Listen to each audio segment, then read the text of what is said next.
ഇത് ഒരു യഥാർത്ഥ കഥയാണ്. എൻ്റെ കരളിൻ്റെ പൂങ്കിനാവെ, നിന്നെ കാണാതിരിക്കുമ്പോഴും എൻ്റെ ആത്മാവ് സ്വസ്ഥമായില്ല. നീ എനിക്കുള്ളതാവുന്ന എനിക്ക് മാത്രം. ജീവിതമാകുന്ന തീരത്തിന് വേണ്ടി ഞാൻ കാത്തിരിക്കും. പ്രേമത്തിൻ്റെ കളിയോടും തൊഴിഞ്ഞു നീ എൻ്റെ പക്കലെത്തുമ്പോൾ നിറയെ പൂത്ത് നിലാവ് നിഴലും കലർന്ന അരളിമരത്തിൻ്റെ ചുവട്ടിൽ ഞാൻ എൻ്റെ മാറുകൂടി ചേർന്നു. ഇന്ന് ഞാൻ പറയുന്നത് ഒരു പഴയകാല പ്രണയത്തിൻ്റെ കഥകളാണ്. അതായത് എൻ്റെ ഒരു കൂട്ടുകാരൻ എന്നോട് പറഞ്ഞു, എടാ നിൻ്റെ കയ്യക്ഷരം നല്ലതാണല്ലോ, അതുകൊണ്ട് നീ ഒരു ലെറ്റർ എനിക്ക് എഴുതി തന്നെ എന്ന് പറഞ്ഞു. അപ്പോൾ ഞാൻ പറഞ്ഞു ഓക്കെ, അതിനിപ്പോൾ എന്താ ലെറ്റർ എഴുതാം. ഒരു ഊർജം വന്ന നേരത്തെ ഞാൻ അവനോട് ചോദിച്ചു എന്താണ് അതിൻ്റെ സിറ്റുവേഷൻ ചോദിച്ചപ്പോൾ അവൻ പറഞ്ഞു എനിക്ക് അവളെ കണ്ടപ്പോൾ തുടങ്ങി എന്താണെന്ന് അറിഞ്ഞോടെന്ന് പറയുമ്പോൾ പറയും മതി ഞാൻ എഴുതിക്കോളാമെന്ന് പറഞ്ഞിട്ട് ഞാൻ ലെറ്റർ എഴുതി.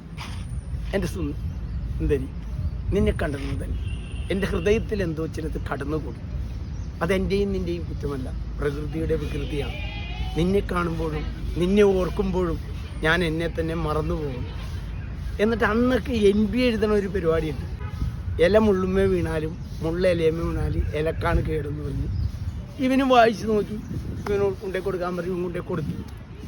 ഒരാഴ്ച കഴിഞ്ഞ് കഴിഞ്ഞപ്പോൾ അവൻ എൻ്റെ അടുത്ത് വന്ന് പറഞ്ഞു, എടാ അവൾക്ക് ഇഷ്ടമില്ലെന്ന് പറഞ്ഞ് പോയിടാന്ന്. ഇപ്പം ഞാൻ ചോദിച്ചാൽ എന്താണ്? അവൾ പറയണ ഇലയാവുന്ന ഞാൻ വന്ന് ചേട്ടൻ്റെ മുള്ളാവുന്ന ചേട്ടൻ്റെ മുത്ത് വീണാലും മുള്ളാവുന്ന ചേട്ടൻ എൻ്റെ മേത്ത് വന്ന് വീണാലും ഇലക്കാണ് കേടാകുന്നത്. ഞാൻ ഇല്ലെന്ന് പറഞ്ഞപ്പോൾ ഞാൻ പറഞ്ഞ എടാ അവൾക്കൊന്നും വിവരമില്ല. നീ ഒരു വിവരമുള്ള ഒരു പെണ്ണിനെ സ്നേഹിക്കും, അവൾക്ക് നമുക്ക് അടിപൊളിയായിട്ട് നിന്നെ സ്നേഹിക്കും എന്ന് പറഞ്ഞ പോലെ തന്നെ 2 മാസം കഴിഞ്ഞ് കഴിഞ്ഞപ്പോൾ ഒരു പെൺകുട്ടീനെ സ്നേഹിച്ചിട്ടുണ്ട്, ഇഷ്ടപ്പെട്ടു. പക്ഷെ അവൻ പറഞ്ഞൊരു വാക്കുണ്ട്, എന്ത് വേണമെങ്കിലും എഴുതിക്കോ, പക്ഷേ NB എഴുതിയാൽ നിന്റെ തലക്കെട്ടടിക്കുമെന്നാണ് അവൻ പറഞ്ഞത്. ഞാൻ പറഞ്ഞു എന്നാൽ വേണ്ട NB എഴുതണമെന്ന്. NB എഴുതൂല തീർച്ചയായിട്ടും എന്നിട്ട് ഞാൻ എഴുതി.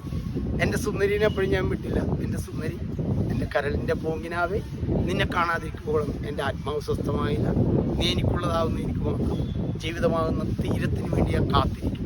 പ്രേമത്തിൻ്റെ കളിയോടും തൊഴിഞ്ഞു നീ എൻ്റെ പക്കലെത്തുമ്പോൾ നിറയെ പൂത്ത് നിലാവ് നിഴലും കലർന്ന അരളിമരത്തിൻ്റെ ചുവട്ടിൽ ഞാൻ എൻ്റെ മാറുകൂടി ചേർന്നു. നീ എൻ്റെ വളസിൽ തലയായിക്കും, ഞാൻ നിൻ്റെ കുറുനിരകളെ തലോടുകയും ഒരു കൈ കൊണ്ട് മുഖം മെല്ലെ മെല്ലെ ഉയർന്നു.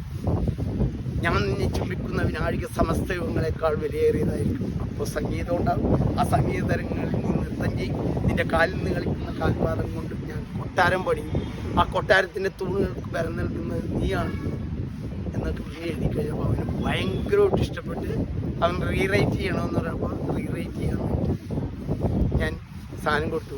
പക്ഷേ റീറൈറ്റ് ചെയ്ത് കഴിഞ്ഞപ്പോൾ അറിയാതെ ഞാൻ എന്ന് KL സെബാസ്റ്റ്യന് എഴുതി.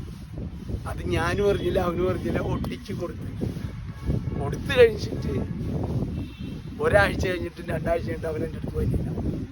സൈക്കിളിൽ എന്നെ കണ്ടു കഴിഞ്ഞാൽ സൈക്കിളിലോട്ട് മാറി അങ്ങോട്ടും ഇങ്ങോട്ടൊക്കെ പോയി കളയും.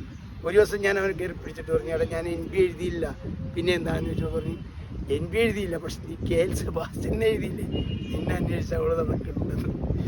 ഇത് ഒരു യഥാർത്ഥ കഥയാണ്.